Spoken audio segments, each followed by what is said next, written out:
Hello and welcome. I'm Wendy May, a Trading Standards Officer with Kent County Council. I'll start with a little introduction of myself and why I'm providing this presentation. I have over 20 years' experience as a Trading Standards Officer and have been heavily involved in the vape sector since 2017 when I became the Primary Authority Officer for the Independent British Vape Trade Association, the IBVTA. The sector back then was much smaller and less mainstream, but was up and coming, and leaders in the sector wanted to ensure their products were compliant, particularly as the tobacco and related products regulations had just come into effect. I worked with the IBVTA to produce guidance to assist businesses with compliance on the regulations, which were unknown then by businesses and regulators alike, and this guidance went on to assist a lot of the sector. In 2019, we were finalists in the Office of Product Safety and Standards, the OPSS, regulatory awards for the partnership work we did. As the sector has grown, so has my involvement, and I am now Primary Authority Officer for Green Fun Alliance, who are one of the importer and distributors of Alpha and Lost Mary products in the UK. I am also on the National Vape Expert Panel and a member of the British Standards Institute Committee for Vape Products. I am providing this presentation today to assist you with compliance when selling vape products, which I hope will be informative and useful.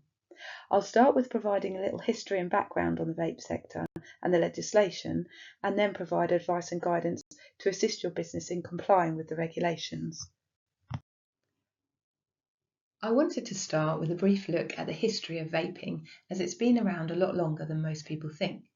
The first documented reference to an e-cigarette was way back in the 1930s. However, it is not clear whether a prototype of this earlier device was manufactured. It was Herbert A. Gilbert who is generally accredited with the first patent of an e-cigarette back in 1963, with his creation of a device that most closely resembled the modern-day cigarette. However, smoking was prevalent in the 1960s, and this product was never commercialised as he couldn't find anyone to manufacture it.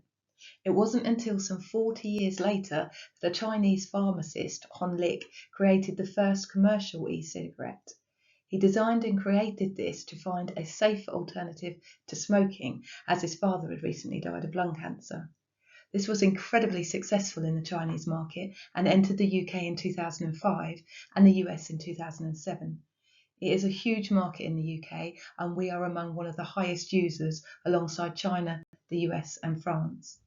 It's important to note this product was created and manufactured as a safer alternative to smoking, not as a habit that consumers should take up, nor were they ever intended for children.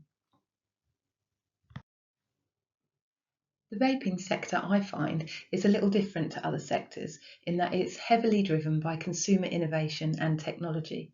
For example, with cigarettes, they have been the same for over 100 years.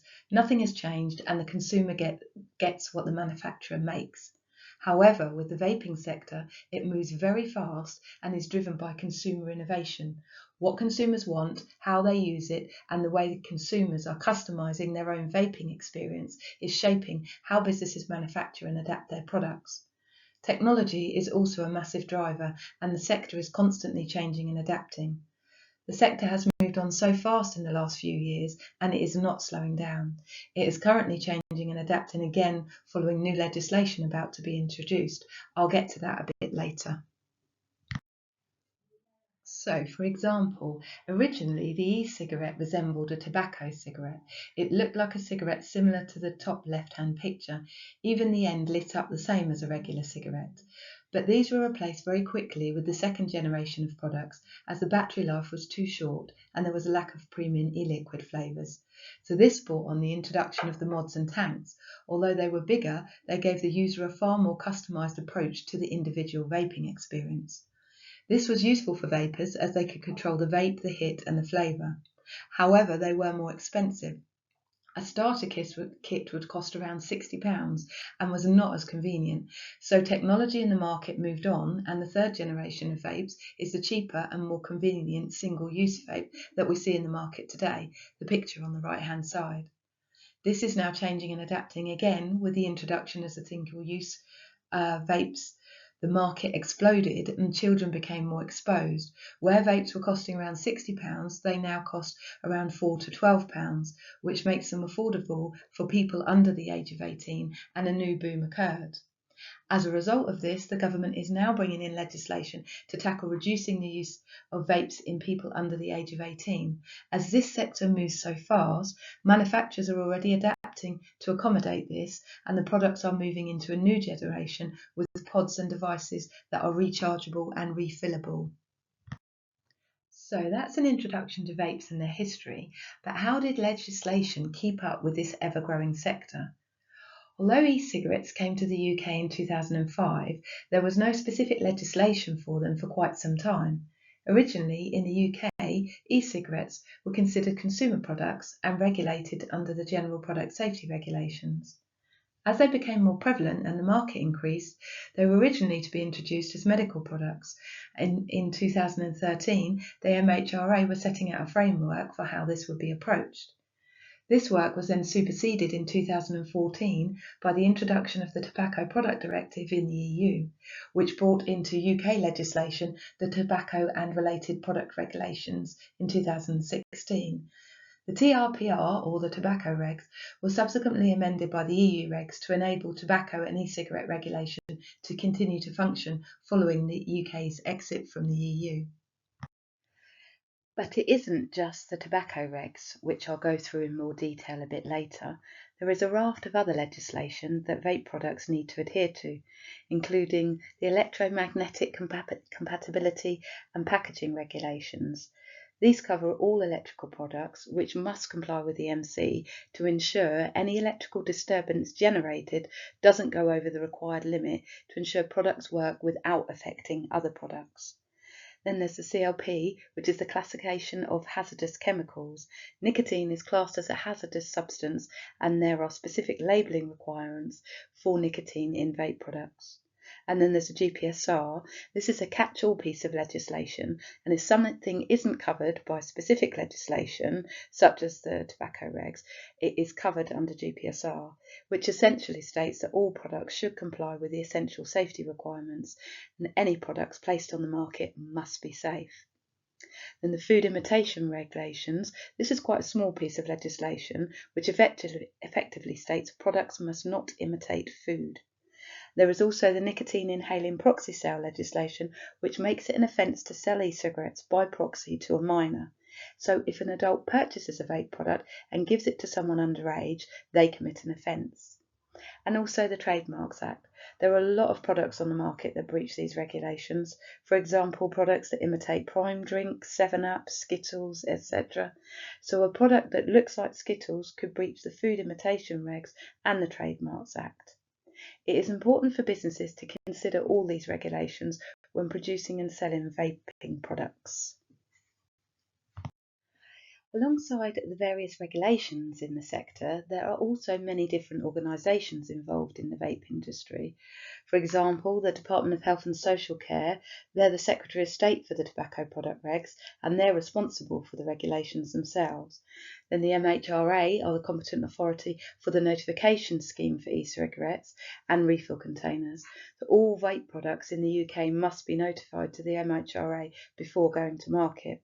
Trading standards have a duty to enforce the regulations, particularly at manufacturer and retail level, and the ASA is responsible for the advertising requirements and their specific restrictions on advertising of vapes.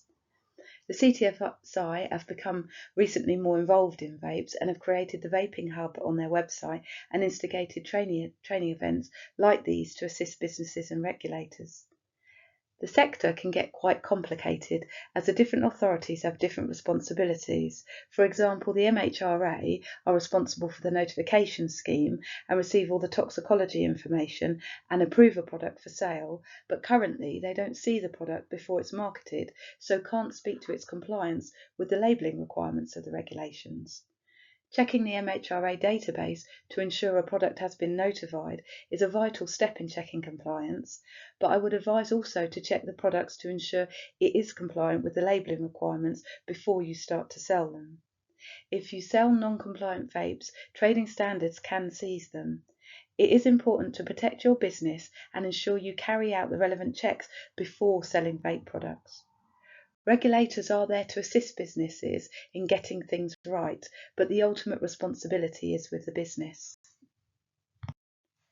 That's an overview of the legislation and the organisations involved. Now we'll look at the tobacco product regs in more detail. The general requirements for vape products under the tobacco regs are a refill container must not exceed 10 ml and no more than 2 ml of nicotine containing liquid must be contained in a vape product. The maximum nicotine strength should be 20 milligrams, which equates to 2%. The e-liquids must not contain any banned ingredients, including caffeine or taurine, which is an ingredient in energy drinks, and the products must be tamper evident and child resistant. They must also be made using high quality materials. There are additional packaging requirements, such as the health warning, that must cover 30% of the product and must state this product contains nicotine, which is a highly addictive substance. If you receive products where the health warning states warning and then the nicotine message, it is not compliant and worth then making further checks on the products. The label should also have a list of ingredients, batch number, and the CLP requirements, such as the hazard phrases and precautionary statements. The WE logo, the Waste Electrical and Electronic Equipment, and the UKCA CE mark. I've put an example on this slide of a compliant product that has all of the labelling requirements and could be used as a guide along with a checklist, which I'll go through later, when you are assessing products you are considering purchasing. If you are a retailer, it is unlikely you'll be affecting the safety of the product, but it is still your responsibility to carry reasonable checks to ensure the products you are selling are compliant. There are a number of challenges in the vape sector at the moment for businesses. The boom of the single-use vape has created a surge in underage sales and non-smokers taking up vaping as it's become the latest craze and fashion. With the increase in popularity came the mass increase of products and the explosion of the environmental issues in terms of littering and disposal. Illicit and non-compliant products are a huge problem and a massive organised crime issue. Additional funding is being used to address these problems. There is some responsibility on the reputable sector to do what they can to ensure illicit vapes are not supplied. The explosion of vapes has highlighted the sector, and the government is now stepping in to address some of the issues. They are bringing in a ban on single-use vapes, which will change the sector, and they are in the process of introducing the Tobacco and Vapes Bill, which will allow further regulation around flavour names and packaging. Underage sales is a growing issue, as single-use vapes are more accessible, cheaper and appealing. Trading standards take underage sales very seriously and have increased the amount of work they are doing around this area. It is important to have appropriate systems in place to protect you and your business, as selling a vape product to anyone under 18 is a criminal offence. If you have not sold age-restricted products previously, I would advise to seek advice from Trading Standards. It is important to train staff regularly and to keep records of all staff training that has been carried out. If there ever was an issue with underage sales, this will be an important tool in your defence if you can show staff are regularly trained and you can evidence this with your records.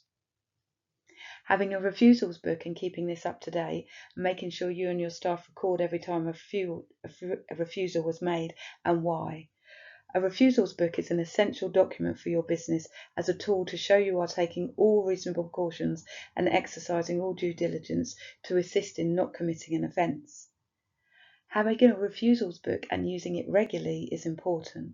It doesn't have to be onerous, just a diary that can be kept under the counter where you record the date, time, product requested, description and any comments, for example why they were refused, and a signature of the employee completing the entry. This is something that Trading Standards officers will check when they visit.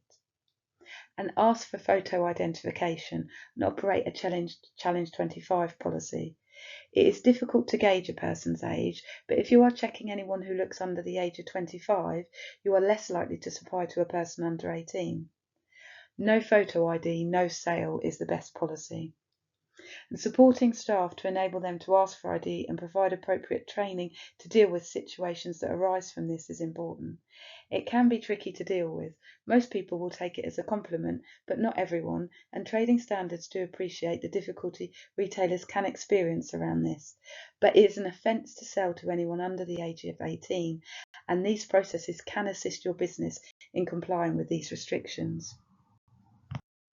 Then there are the environmental issues. Vapes come under the WEEE regs and can and should be recycled.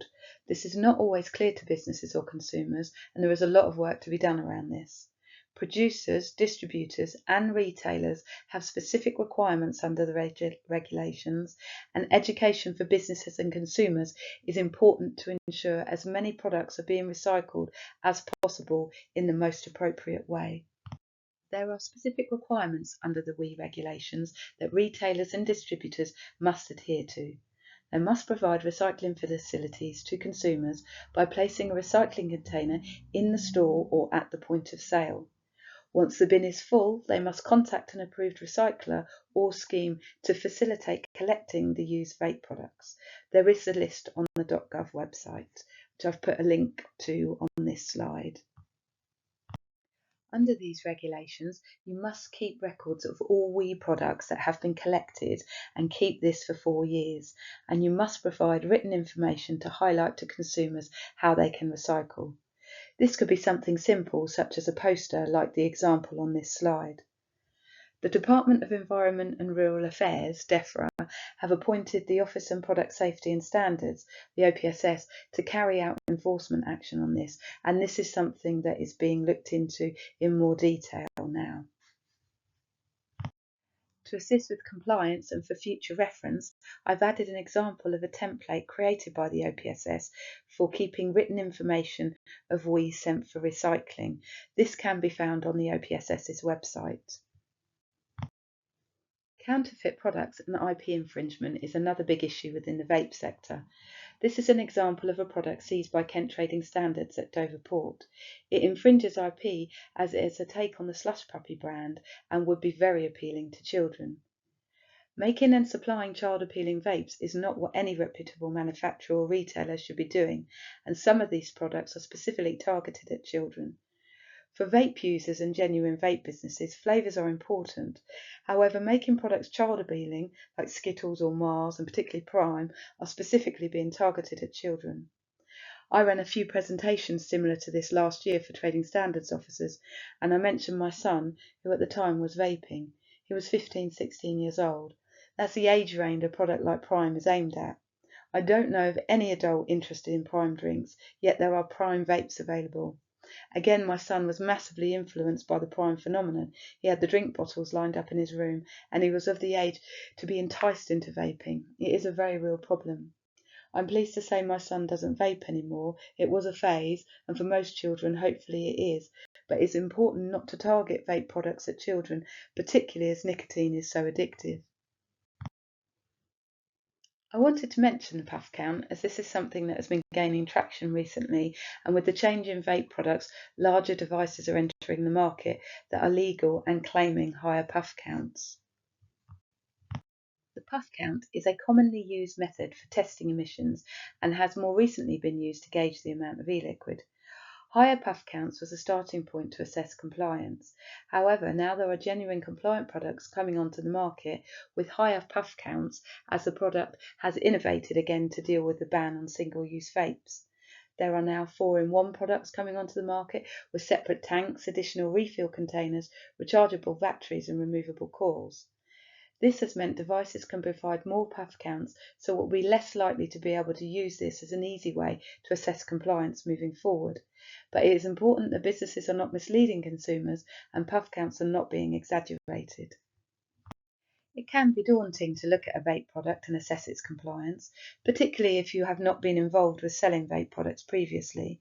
But the regulations do set out the requirements, such as no more than 2 ml of nicotine is to be provided in a tank, and the refill bottle must not exceed 10 ml. It is important to show you have carried out some checks to ensure the products you sell are compliant. There are some simple checks you can do. I've detailed on this slide the requirements of the regulations and things you should look to ensure is on the product.